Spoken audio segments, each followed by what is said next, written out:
अखण्डमण्डलाकारं व्याप्तं येन चराचरं तत्पदं दर्शितं येन तस्मै श्री गुरुवे नमः। चिन्मयं व्याप्य यत्सर्वं त्रैलोक्यं सचराचरं तत्पदं दर्शितं येन तस्मै श्री गुरुवे नमः। चैतन्यः शाश्वतः शान्तः व्योमातीतः निरञ्जनः बिन्दुनादकलातीतः तस्मै श्री गुरुवे नमः। मूकं करोति वाचालं पङ्गुं लङ्घयते गिरिं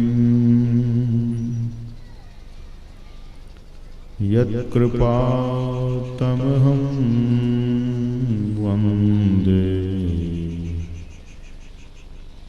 परमानंदमाधवम्।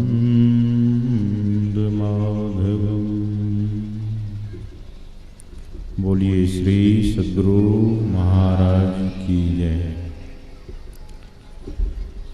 प्रातः स्मरणीय अनंत श्री विभूषित परम पूज्यपाद परमाराध्य संत सद्गुरु महाराज के पावन चरणों में कोटि सा नमन। मंच पर विराजमान पूज्य साधुचरण, विनय संपन्न विद्वज्जन, परम आदरणीय सत्संग प्रेमी सदात्माओं एवं भक्तिमती माताओं,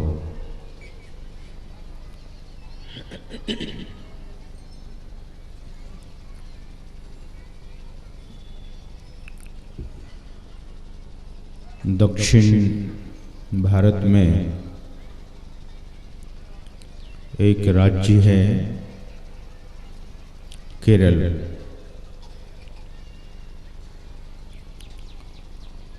वहाँ एक ब्राह्मण और ब्राह्मणी दंपति थे और भगवान शिव की उपासना करते थे।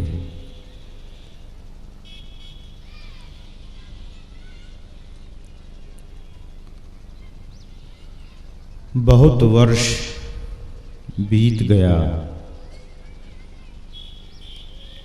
लेकिन दोनों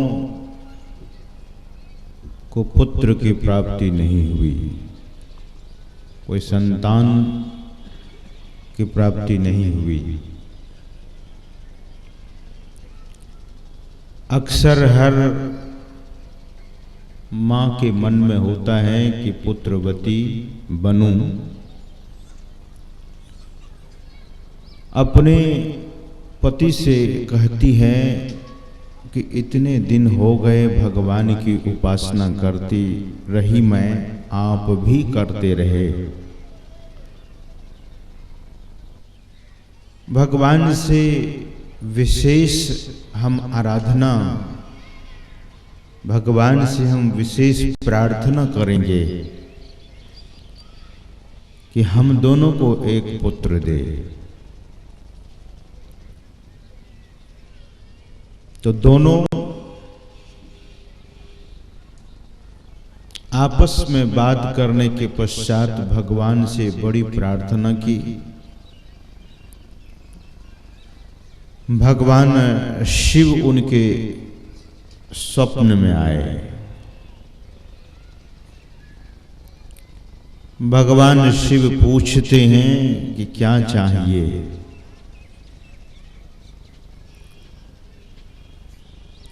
दंपति ने कहा कि प्रभु हमें पुत्र चाहिए। कैसा पुत्र चाहिए?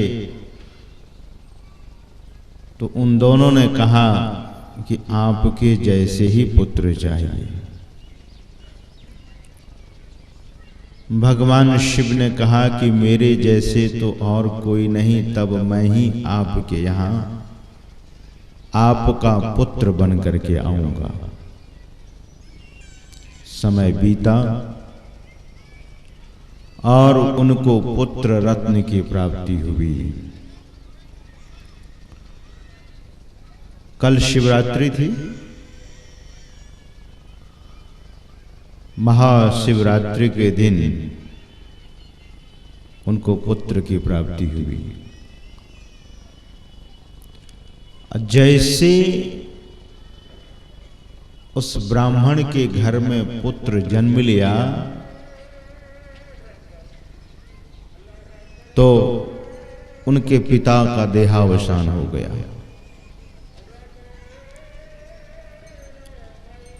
घर में पहले से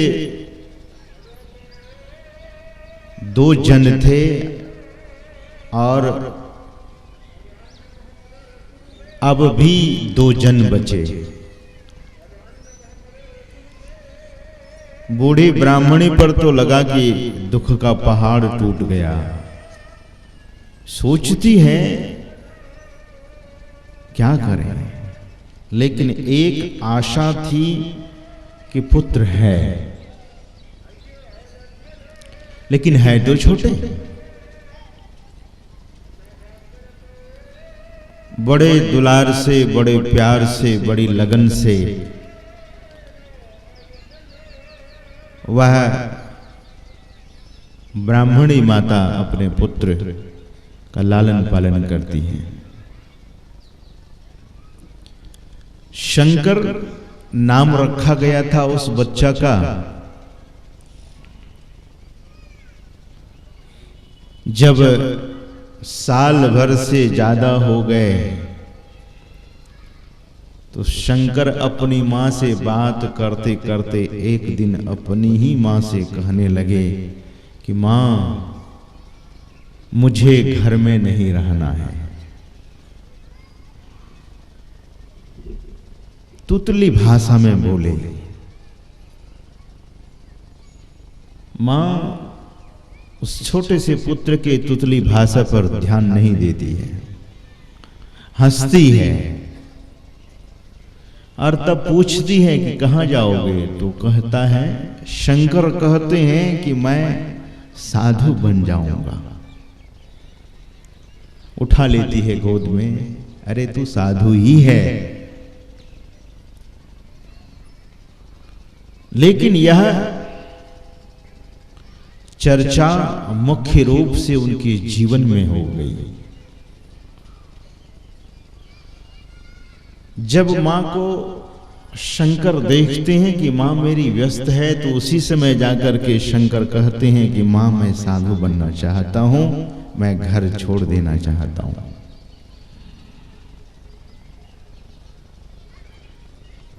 अब मां सोचने लगी कि आखिर ऐसा यह कहता क्यों है।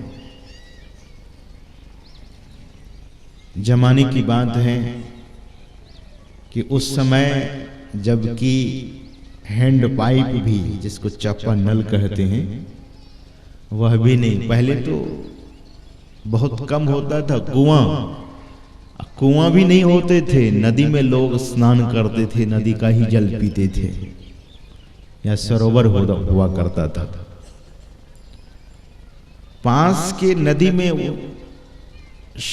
आचार्य शंकर की मां जाती थी स्नान करने के लिए, कपड़ा धोने के लिए, तो आचार्य शंकर भी उनके साथ जाया करते थे।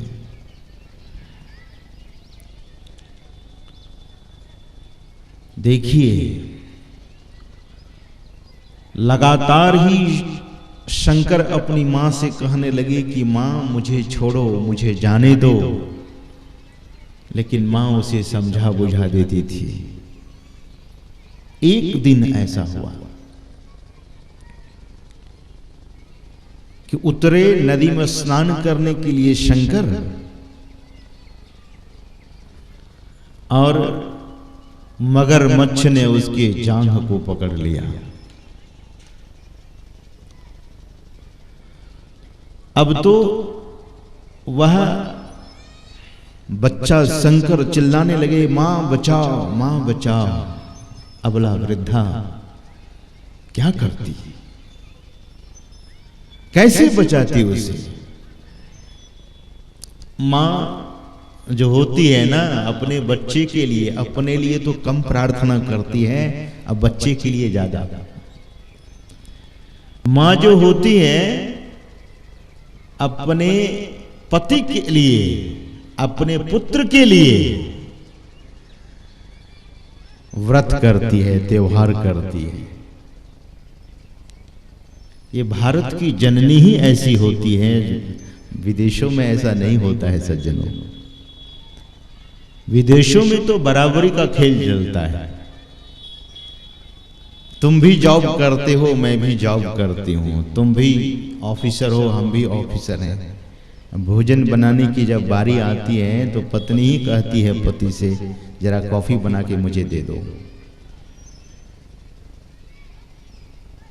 यहां की संस्कृति जो भारत की संस्कृति है, लेकिन अब भारत के लोग भी पाश्चात्य संस्कृति को अपनाते जा रहे हैं। अब तो गांव में ही देखते हैं कि माताएं साड़ी पहनती हैं। शहर में तो बूढ़ी को भी देखा कि पेंट शर्ट पहनती है। वे भी अंग्रेज बन गई, अमेरिकन, कैनेडियन, ऑस्ट्रेलियन बन रही हैं।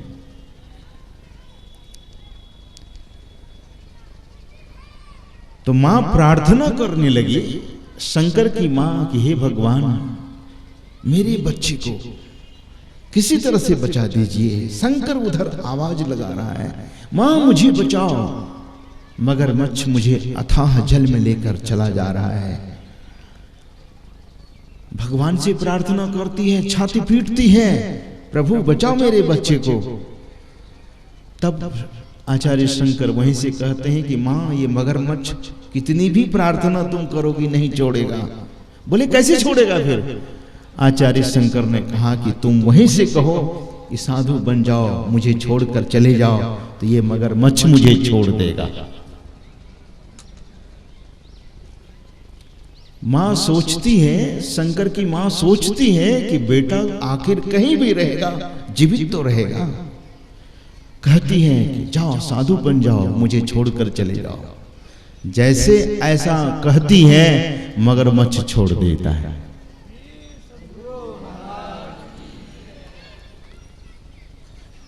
आचार्य शंकर नदी से बाहर आता है, छोटे छोटे हाथ से अपनी मां के चरणों को छूता है, लेकिन मां तो बच्चे को पकड़ ली है। आचार्य शंकर को अपने स्नेह भरे आंचल से उनके लगे रक्त को पोंछ रही हैं। आंखों से आंसू जा रहा है और बहुत करुणा की दृष्टि से शंकर को देख रही है। लेकिन शंकर के धर्म साहस को जरा देखिए। अपनी मां के आंसू को पोंछते हुए आचार्य शंकर कहते हैं कि मां, जो तुम कही हो उस पर तुम हो ना। उनके मुख से कुछ आवाज नहीं निकल रही है। आचार्य शंकर कहते हैं कि मैं तुझे प्रणाम करता हूं मां, मैं अब जा रहा हूं।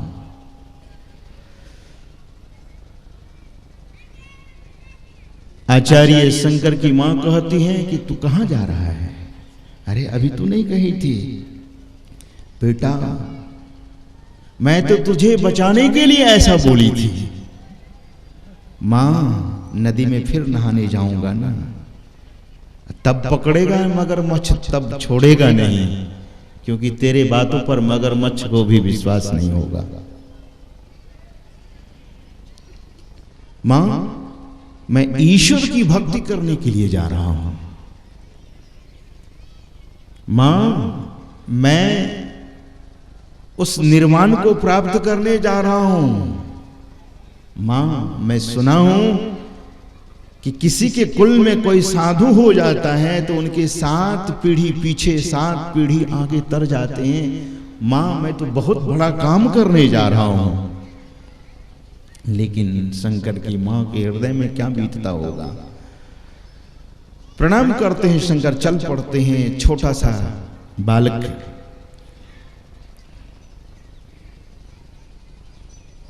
शंकराचार्य, बाद में जो शंकराचार्य बने, जब जाने लगे, कुछ दूर निकल गए, मां अधैर्य हो गई, आकर रास्ता रोक लेती है। कब आओगे? तुम लौटकर मेरे पास कब आओगे? आचार्य शंकर ने कहा कि जब तुम इस संसार से विदा होगी, जब तुम इस नश्वर शरीर का परित्याग करोगी, तभी मैं आऊंगा। अरे निष्ठुर, तेरे हृदय में जरा भी दया नहीं है। आचार्य शंकर ने कहा कि मां, मैं भगवान से प्रार्थना करूंगा, परमात्मा से प्रार्थना करता हूं, तुम्हें कोई कष्ट नहीं होगा।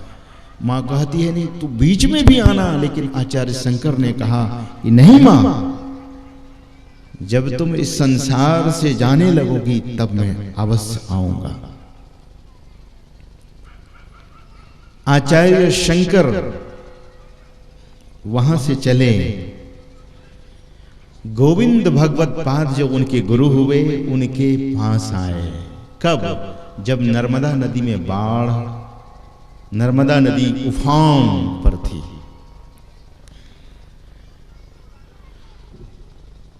नदी का जल भगवत गोविंद पाद के गुफा में जा रहा था तो अपना कमंडलू उनके गुफा द्वार पर लगा देते हैं।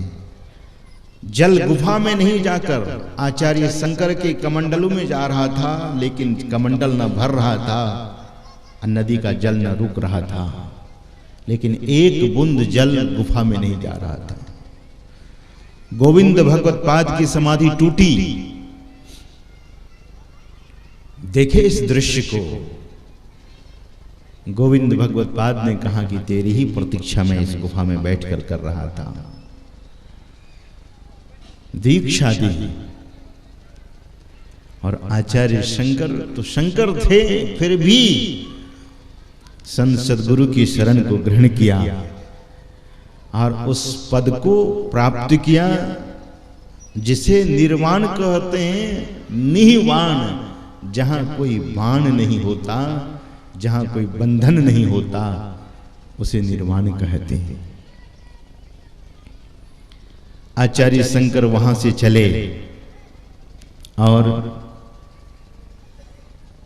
विश्व के सबसे प्राचीनतम नगरी काशी पहुंचे। जिस समय वे पहुंचे उस समय संध्या का समय था। नदी के किनारे एक वृद्ध भिक्षु को, सन्यासी को देखा, व्याकरण के सूत्र को रटते हुए। व्याकरण के सूत्र है डुक्रिंग करने, डुक्रिंग करने। इस सूत्र को वह सन्यासी रट रहा था। आचार्य शंकर ने देखा कि यह तो संध्या वंदन का समय है, यह व्याकरण सूत्र रटने का समय नहीं है।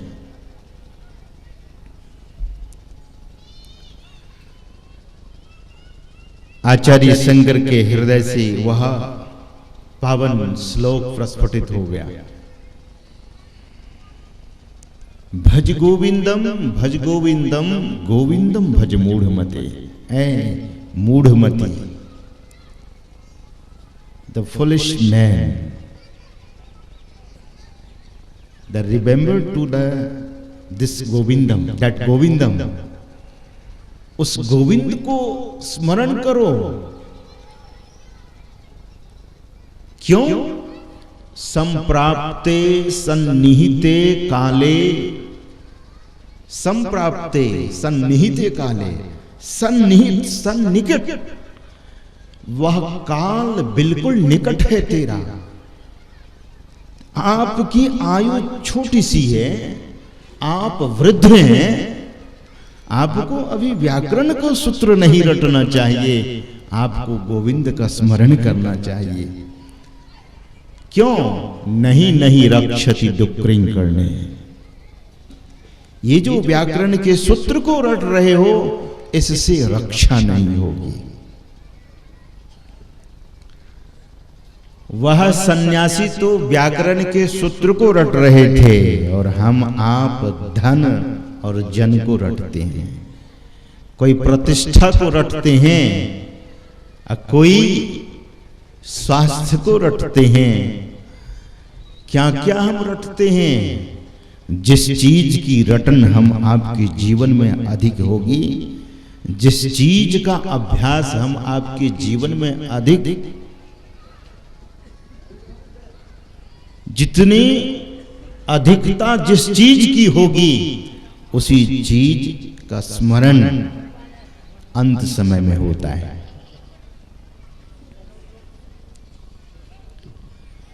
देहावसान समये यद्यत् द्विभावयेत्, यत् जो क्या विभावयेत्, विशेष भावना होती है। किसको? जीव को। कब? देह अवसान के समय। तत् देव भवेत् जीव इत्येव जन्म कारणम। वही वह जीव होता है, यही जन्म का कारण है। याद करेंगे जिस चीज को, वही हो जाता है। भगवान बुद्ध के एक शिष्य थे, दक्षिणा लेने के लिए कमंडलू यहां, लाठी वहां, छाता वहां, जूता वहां, लोगों को कह देते थे कि भंडारा होगा, वस्त्र मिलेगा, तो कहना कि मेरी भी उपस्थिति इसमें हुई थी। इतने वस्त्र इकट्ठे किए, वस्त्र में ही आसक्ति हो गई, मरे तो वस्त्र में चीलर बनकर के उत्पन्न हो गए। जैसी वासना, अंत में जैसी मति होगी, गति भी वैसे ही होगी। जीवन, यह अनमोल जीवन है। कौन? मनुष्य जीवन। शंकराचार्य जी महाराज कहते हैं कि यावत पवनो निवसति देहे, तावत पृच्छति कुशलम गेहे। गतवती वायु देहा पाए, देह गिर जाएगा। चाइनीज की जो भाषा होती है, चाइनीज लोगों की, मैं ताइवान में था, तो उनकी भाषा स्क्रिप्ट में नहीं है, उनकी भाषा सिंबल में है। दुनिया का सबसे डिफिकल्ट लैंग्वेज, सबसे कठिन भाषा यदि है तो वह चाइनीज है। तो उन लोगों ने हमें बताया कि मनुष्य जो लिखते हैं, मैंने पूछा मनुष्य कैसे लिखते हैं, तो बोले ऐसे। ऐसे क्यों? बोले इसको देह मानते हैं, इसको आत्मा मानते हैं। तो जैसे ही जीवात्मा निकल जाती है तो यह देह गिर जाता है। जीवात्मा गया, देह गिर गया। देहा पाए, शरीर गिर जाता है, यानी मर जाता है। तो जब तक इस शरीर के भीतर में श्वास चल रही है, तब तक सभी लोग कुशल पूछते हैं कैसे हैं? अंग्रेजी में how are you. Shankaracharya ji महाराज कहते हैं कि यावत पवनो, जब तक यह पवन, यही संत पलटू साहब कहते हैं, कांचे महल के बीच पवन एक पंछी रहता। बड़ा सुंदर उदाहरण तुलसी पलटू साहब देते हैं। एक कच्चा महल है,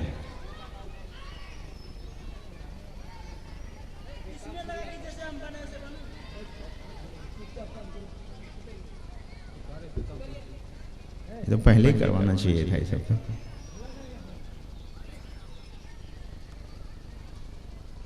संतों की जो दृष्टि होती है, उनका जो विजन होता है, उनका जो दर्शन होता है, वह हम आप लोगों की तरह नहीं।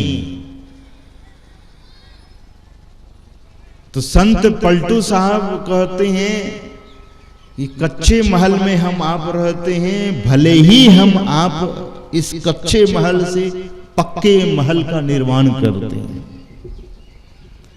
और पक्का जो महल आप बनाते हैं, उसमें दरवाजे, उसमें खिड़कियां होती हैं, और आप दरवाजे लगाते हैं, खोलते हैं। लेकिन इस कच्चे महल में जो दरवाजा है, संत पलटू साहब कहते हैं कि इसमें दरवाजे हैं 10 दरवाजे, लेकिन वे कहते हैं खुला, ये सब दिन खुला रहता है। और वह प्राण पुरुष हमेशा उड़ जाना चाहता है। कब? जब सुबह में यह जीवात्मा, यह जीव उठता है, उस समय यह उड़ना चाहता है, स्वतंत्र होना चाहता है। पवन एक पंछी रहता, 10 दरवाजा खुला, उड़न को नित्य उठी चाहता, नित्य ही उठ कर उड़ जाना चाहता है।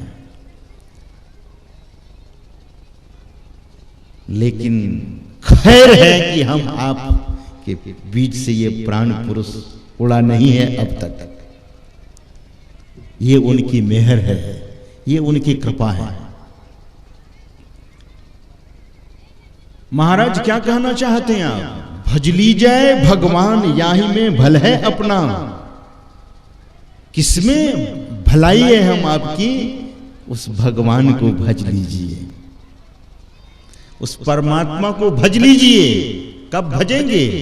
इसी मनुष्य देह में, इसी नर देह में। किस लिए मिला है? गोस्वामी तुलसीदास जी महाराज मानस में कहते हैं कि देह धरे कर यही फल भाई। देह धरने का फल यही है। क्या? भजिए राम सब काम विहाई। उस राम को भजिए, उस परमात्मा को भजिए। नर विविध कर्म अधर्म बहुमत शोक प्रद सब त्याग हो। विश्वास करि कह दास तुलसी राम पद अनुराग हो। सखा परम परमार्थ येहू मन क्रम वचन राम पद नेहू। भजिए उस भगवान को। कब? मनुष्य शरीर में। तो शंकराचार्य जी महाराज कहते हैं कि गतवती वायो, जैसे ही प्राण निकलेगा, जो पत्नी बहुत आपको स्नेह करती थी, भार्या विभ्यति छोड़ देगी, डर जाएगी आपसे, और तब आपको पति के रूप में नहीं भूत के रूप में देखने लगेगी। संत सुंदरदास जी महाराज कहते हैं कि जा दिन मन पंछी उड़ी जई हैं। मन मतलब वही प्राण। बोलने की उन लोगों की कला है, उन लोगों की मौज है। संत जो बोलते हैं सब ठीक बोलते हैं, इतना समझिए।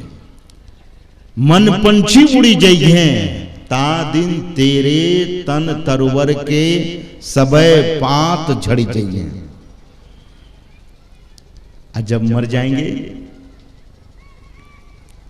जब शरीर छूट जाएगा, प्राण पुरुष निकल जाएगा, तब क्या सभी लोग आएंगे और कहेंगे क्या? घर के भी लोग कहेंगे और बाहर के लोग भी आकर कहेंगे, घर के कहत सबेरे काढ़ो निकालो, भूत होए घर खइये।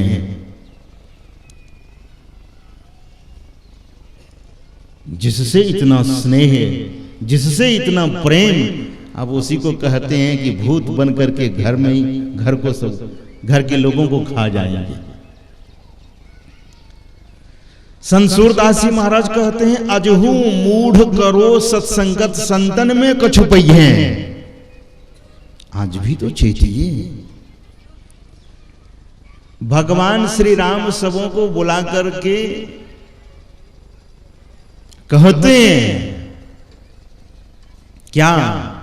जो परलोक यहां सुख चाहो, सुनी मम वचन हृदय दृढ़ गाहो।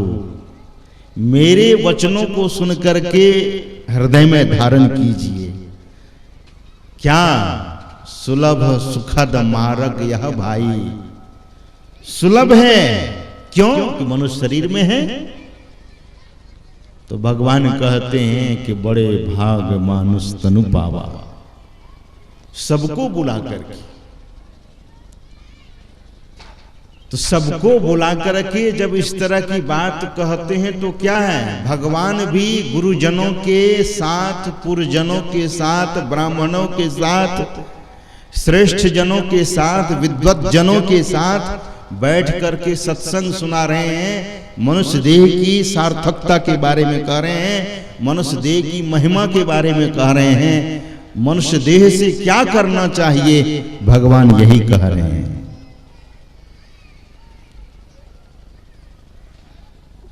मनुष्य देह पा करके भगवान श्री राम अपने श्री मुख से कहते हैं कि साधन धाम मोक्ष कर द्वारा, पाइन जेहि परलोक संवारा। साधनों का घर है, मोक्ष का द्वार है। साधन निश्चित रूप से शरीर, मनुष्य का शरीर परमात्मा तक ले जाने के सबसे बड़ा साधन है। साधन है, ध्यान दीजिए। साधन, इसको अंग्रेजी में मीन्स कहते हैं। हमारे दक्षिण में एक महापुरुष हैं, अभी शरीर में हैं वे। उनके गुरुकुल में हम लोग अध्ययन कर रहे थे तो वे कहा करते थे, the body is the means can not be the end, and what we think, no, the body is can be the end, and this is the misunderstanding, the human being committing such a great mistake। बहुत बड़ी गलती, बहुत बड़ी भूल में है कि इसी को सब कुछ मान लिया। बहुत लोग जानते हैं, कौन नहीं जानते हैं कि हम आपका शरीर छूटेगा, इसमें से कौन नहीं जानते हैं? सब जानते हैं, लेकिन यह नहीं जानते हैं कि यह शरीर छूटेगा कब।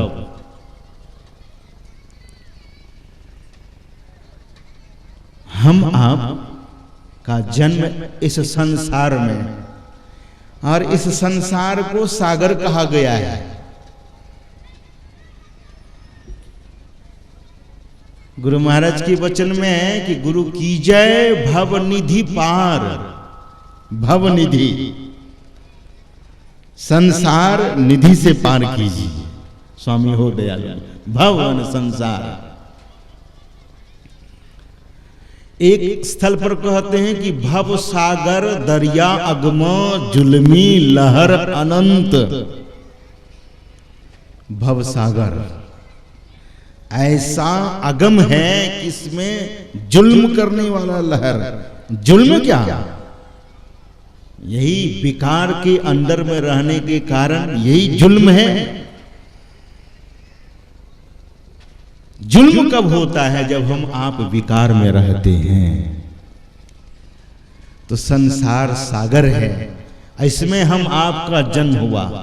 आप कभी सागर के किनारे गए होंगे? मैं समझता हूं कि इसमें से बहुत लोग सागर के किनारे नहीं गए होंगे। अब बहुत लोग सागर के किनारे गए होंगे।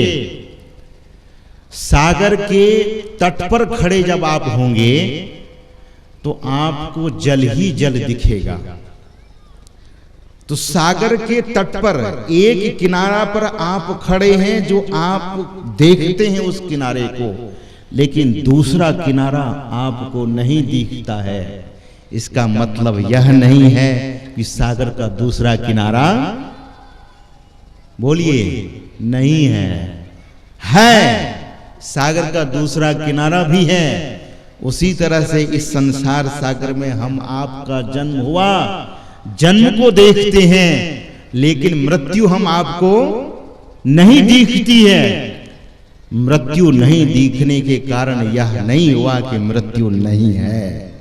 मृत्यु होगी, मृत्यु है। जिस तरह से सागर का दूसरा किनारा होता है उसी तरह से मृत्यु होती है।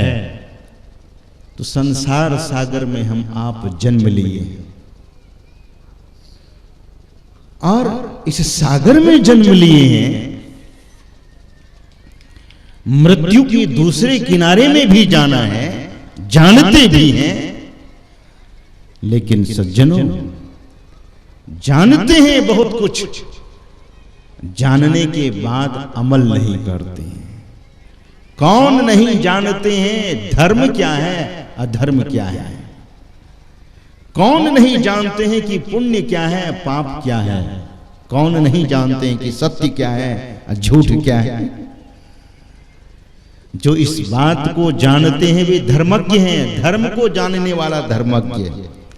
रावण भी धर्म को जानता था, इसीलिए रावण को भी धर्मज्ञ कहा गया।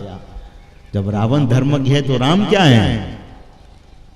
रावण धर्मज्ञ है। रावण क्या नहीं जानता था? बहुत बड़े विद्वान थे, ऊंचे कुल में जन्म लिए थे, पुलस्त ऋषि के पौत्र थे, ऋषि के पौत्र थे, विद्वान थे, धर्मज्ञ थे। लेकिन रावण धर्मज्ञ थे, भगवान राम धर्मशील थे। धर्मशील होना अलग बात है, धर्मज्ञ होना अलग बात है। आप लोग भी धर्मज्ञ हैं, क्यों नहीं हैं? जानते हैं पाप और पुण्य को, जानते हैं सत्य और असत्य को, जानते हैं धर्म और अधर्म को, तो आप धर्मज्ञ हैं। भगवान श्री राम धर्मशील हैं, रावण धर्मशील नहीं था। यही बात द्रोणाचार्य ने पूछा था युधिष्ठिर जी महाराज को, तो युधिष्ठिर ने कहा जानामि धर्मम न च मे प्रवृत्ति। धर्म को जानता हूं लेकिन धर्माचरण नहीं करता हूं, धर्म में मेरी प्रवृत्ति नहीं है। जानामि अधर्मम न च मे निवृत्ति। अधर्म को जानता हूं लेकिन उससे निवृत्ति नहीं है। यही हम आपको जानना चाहिए। कैसे? जब हम आप गंभीरता से यह ले लेंगे, इस बात को हृदय में बिठा लेंगे कि सत्य का आचरण करना चाहिए, धर्म का आचरण करना चाहिए, पुण्य का आचरण करना चाहिए, तब आप हुए धर्मशील। नहीं तो जानने वाले इस जगत में बहुत लोग जानते हैं, किसी से भी पूछ लीजिए। इसीलिए यदि साधु थोड़ा अनपढ़ भी है लेकिन धर्मशील है तो वह साधु उस विद्वान से करोड़ों अरबों गुना श्रेष्ठ है, जो धर्माचरण नहीं करता, धर्म को जानता है। धर्म की चर्चा जब होती है तो लोग धर्म का बखान कर देते हैं। भगवान श्री राम कहते हैं ये साधनों का घर है, जानते हैं, लेकिन फिर साधन क्यों नहीं? इसलिए कि मन के अंदर में है, मन और ईसनाओं के अंदर, वासनाओं के अंदर भगवान श्री राम कहते हैं कि सज्जनों, ये साधनों का घर है, मोक्ष का द्वार है, और इसी शरीर में रहते हुए उस मोक्ष को प्राप्त कर सकते हैं, क्योंकि शरीर साधन रूप है। और इस साधन रूप शरीर को पाकर के जिसने उस परमात्मा को नहीं जाना, नहीं भजा, तो सो परत्र दुख पावई। किसी भी संत वाणी को सुनिए, किसी भी महापुरुषों की वाणी को सुनिए, किसी अवतारी महापुरुषों के वचन को सुनिए, तो फल श्रुति पहले लिखा जाता है, बोला जाता है। योग दर्शन को आप उठाकर देखिए, पातंजल योग दर्शन, उसमें 4 पाद हैं। पहली चर्चा साधन पाद का होना चाहिए कि साधना कैसे हो, लेकिन साधन पाद पहले नहीं है। पहले क्या है? पहले समाधि पाद है। ये हैरानी की बात है कि महाराज साधना से शुरू होगी या समाधि से बात शुरू होगी? पहले समाधि, फिर साधन, फिर कैवल्य। बड़ा आश्चर्य है। 4 पाद हैं, तो समाधि पाद, साधन पाद, विभूति पाद, और उसके बाद है कैवल्य पाद। तो पहले फल श्रुति, साधन करेंगे तो क्या होगा, नहीं करेंगे तो क्या होगा। छोटी सी आरती हम आप लोग प्रतिदिन गाते हैं, जो संत मत के सत्संगी लोग हैं। आरती तन मंदिर में कीजिए। गुरु महाराज की किसी भी वाणी को या किसी भी संत के वाणी को आप पढ़िए तो पहले फल श्रुति बताते हैं। आरती तन मंदिर में कीजिए, दृष्टि युगल कर सन्मुख दीजिए। अब फल बताते हैं। फल क्या होगा? चमके बिंदु सूक्ष्मति उज्ज्वल, ये फल बता रहे हैं। ऐसा करेंगे तो ये फल होगा। क्या फल होगा? बिंदु चमक जाएगा अंदर में, ये फल बता देते हैं। अब फिर अंत में निर्वाण की बात करते हैं। भव खंडन आरती निर्मल करी में ही अमृत रस पीजिए। उस अमृत की प्राप्ति हो जाएगी। मोक्ष की बात सभी लोग बाद में करते हैं। भगवान भी कहते हैं ये साधनों का घर है, लेकिन साधन का घर होते हुए जो साधना नहीं करेंगे, ईश्वर की भक्ति नहीं करेंगे, तब क्या होगा? सो परत्र दुख पावई, वही दुख में पड़ेंगे, उन्हीं को दुख होगा। संत पलटू साहब कहते हैं कि नहीं मुख राम गाओगे, आगे दुख बड़ा पाओगे, आगे बहुत दुख होगा। If we are not going to devote ourselves to the ultimate existence, who is the ultimate existence? The God is the ultimate existence, because His existence, our existence is. If His existence is not there, then where we are?